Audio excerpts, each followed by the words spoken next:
I'm Ann Carrick here with Jim O'Connell, the writer and producer of Terrestrial Extras. So Jim, thanks for being with us today. Happy to be here. Good to have you. Let's jump right in. For people who don't know, Terrestrial Extras, which is a little hard to say, I have to say. Short film, correct? That's it. It's a 40-minute short. And based on a true story or true stories, the things that you and your wife Terry have experienced? Exactly. It's kind of a montage of experiences that kind of took place over about 10 or 15 years. And then, did you take any creative license in making the short film, like to make it a little bit more entertaining, or did you really stick to just things that had happened?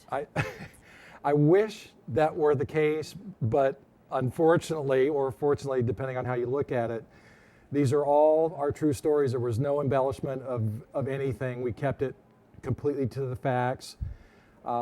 Some of our actors may have embellished on their roles a little bit, but I think, no, the story is exactly what we portrayed. And did you two play yourselves in the short film? No. Okay. We actually got very lucky and got some Broadway talented actors and such we shot this up in Provincetown, Mass over the winter. Perfect. And we're very lucky to have those people. Any reason for Provincetown? Other than it's a great place to go to, have a good time? It just seemed that there was the talent that we needed. The actors, the director actually had a small studio there. So it just seemed better for all of us. And I actually ended up renting a small condo there during the shoot so that I was close at hand. How long were you there for the whole thing? For 3 months.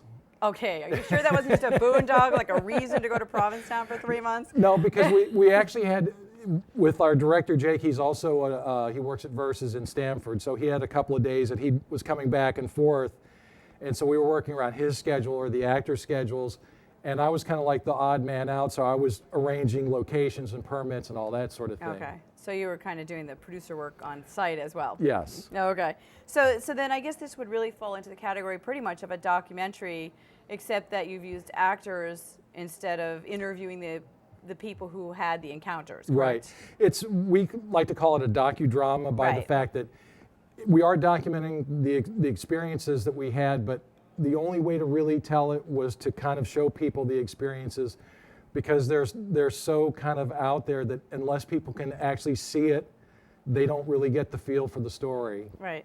And what about for people who are completely, naysayers? They say like the whole thing is hogwash. There's no such thing as encounters.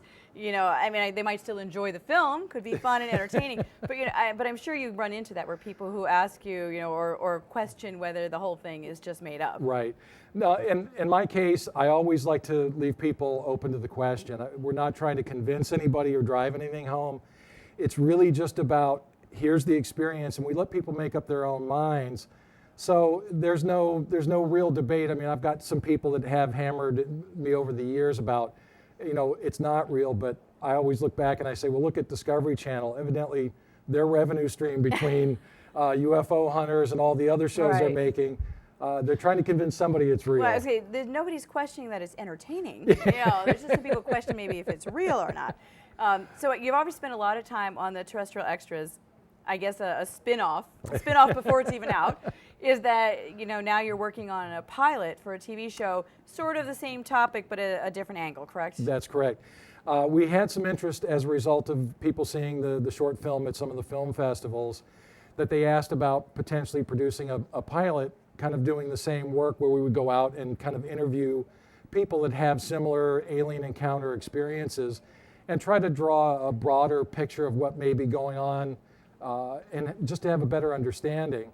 So that was our goal at this point. We figured that if they're asking to see it, we'll go ahead and shoot the pilot and see where it goes. Right. So if it becomes a reality, the idea then is that you'll go around the country, whatever, and visit different people and talk to each of them about what happened to them. So that will be much more, as you said, reality, as opposed to having actors play the role. You'll be interviewing the people who actually had the encounters. And the way it's structured is we've assembled a team of what we call our core experiencers, which we've got a friend here tonight, Tom, and there's a woman, Christina, who's going to be part of that kind of triad group. We're all longtime experiencers, so we can go out and look at people. We may see things about them that even they don't recognize yet. I mean, there was like experiences they've had, but they didn't even know it. Exactly, and I'll give you an example that there was a woman many years ago that I was asked to add her to a lecture series that I was creating. Turns out this woman recognized me from one of my own experiences and she could tell me every detail of what happened that night. We had never met. Very interesting. Yeah. Very interesting. Do you find there's some similarities between the experiences? Are there sort of common things that, you know, if you talk to a bunch of people, they all have like a thread that's the same, or are they really ultimately different? Yeah, there are a lot of common threads, but if you really listen and kind of look at the broad picture, you will see that even, I don't want to say that anybody's crazy, but as crazy as a story may sound, and you think, okay, maybe this isn't a real story, they'll drop something else on you, and they have no idea how real it is to you. Then we start following that and realize, or help this person understand, that what's happening with them is very real and it may be very unique. Okay. So, you know, I guess the other thing is, you know, there's some commonalities. I'm sure there's differences. Do you also find that there are people who are making up a story to try to be part of the group? Yes. So, you know, like they want their 5 minutes of fame, Yes. so they're going to make up some wild story. And is it pretty easy to identify the fakes? I think for the most part, the thing that you find about people that are actually really having this experience, in many cases, they're not entirely thrilled by it. It's a disruption to their lives in many ways. They almost wish they hadn't had the And they experience. almost wish they hadn't had it, but there are those people that they just go off the deep end, and you kind of recognize early on that they're trying to be part of something that isn't real. Right. And then when you talk about like this woman that you met who you'd never met before, Right. and she knew about your experience, I mean, does that indicate something to you? I mean, as if it's all one group of people that are creating the I know. experience? I mean, because I mean, if you're gonna, let's say that there's many people out there who you could encounter, why would one person know your story unless they were speaking to the same third party? I agree. I mean, those are the things that we're still exploring. That's part of the film, that particular story with this woman, Beverly. We tried to find a thread to kind of make that message, but it turns out that I think it may have happened just simply so that we realized that we're getting confirmation that because I have my days when I still think I'm crazy because this is happening. That you should be seeking professional help. Exactly, Right? and if somebody could give me a pill that would stop it, I'd be willing to try it. That's right. But when We're you about get- out of time. I hate to cut you off, but I want to make sure people have your website, so if they want to find out Sure. more, they can. So why That don't you give us is that. terrestrialextrasthefilm.com. So Terrestrial Extras, the film, all squished together. All squished together. .com. That's it. Jim, thank you so much. Thank Good luck you. with the film. Okay.